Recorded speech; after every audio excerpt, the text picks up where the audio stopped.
സേവന പ്രവർത്തനങ്ങൾ കൂടുതൽ സക്രിയമാക്കുന്നതിനായി ദേശീയ സേവാഭാരതി കോഴിക്കോട് ജില്ലാ ആശ്രയ കേന്ദ്രം പ്രവർത്തനം ആരംഭിച്ചു. ചാലപ്പുറം കേസരി ഭവനിൽ ആരംഭിച്ച ആശ്രയ കേന്ദ്രത്തിന്റെ ഉദ്ഘാടനം Malabar medical college chairman Anil Kumar Vallil നിർവഹിച്ചു. വീടില്ലാത്തവർക്ക് വീട് വെക്കാനായി വിവിധ ആളുകൾ ദാനം ചെയ്ത ഭൂമിയുടെ ആധാരം RSS ഉത്തര കേരള പ്രാന്ത പ്രചാരക വിനോദ് ഏറ്റുവാങ്ങി.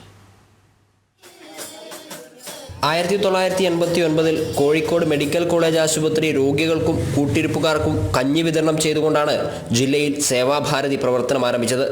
ഇന്നത് വിവിധ സ്ഥലങ്ങളിലുള്ള അന്നദാനത്തിന് പുറമെ ആംബുലൻസ് സർവീസ്, പാലിയേറ്റീവ് കെയർ, ബാലികാ സദനം, മാതൃസദനം, വിദ്യാർത്ഥിനി സദനം, ശവസംസ്കാരത്തിനുള്ള മൊബൈൽ ചൂള, തലചായ്ക്കാൻ ഒരിടം, ഭൂദാനം എന്നിങ്ങനെ സമൂഹത്തിന്റെ എല്ലാ മേഖലയിലേക്കും വ്യാപിച്ചു.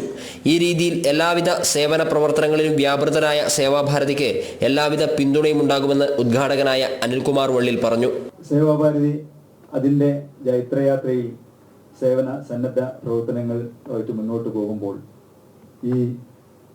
ഈ ആശാകേന്ദ്രം, ഈ ജില്ലാ കൺട്രോളിംഗ് ഓഫീസ് ഒരു നല്ല തുടക്കമാവട്ടെ എന്ന് ഞാൻ ആശിക്കുന്നു. അതിന് എല്ലാ ഭാവങ്ങളും നേരുന്നു. ഇനിയും പുതിയ കാൽവെപ്പുകൾ സേവാഭാരതിക്കുണ്ടാവട്ടെ.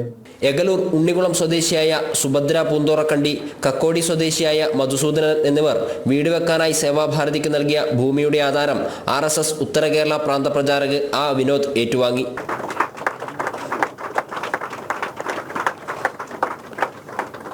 അടുത്തതായി ശ്രീ രാമചന്ദ്രൻ, വൈഫ് ഷീബ, ചെറുട്ടുതാഴം. സേവാഭാരതി സംസ്ഥാന പ്രസിഡന്റ് രഞ്ജിത്ത് വിജയഹരി മുഖ്യപ്രഭാഷണം നടത്തി. Malabar medical college principal doctor PV Narayanan, Kochi Amrita institute of medical science administrator C Sreekumar എന്നിവർ മുഖ്യാതിഥികളായിരുന്നു. RSS വിഭാഗ് സംഘചാലക് U ഗോപാൽ മല്ലർ, മറ്റ് RSS കാര്യകർത്താക്കൾ, സേവാഭാരതി ഭാരവാഹികൾ തുടങ്ങിയവർ പരിപാടിയിൽ പങ്കെടുത്തു. ജനം, കോഴിക്കോട്.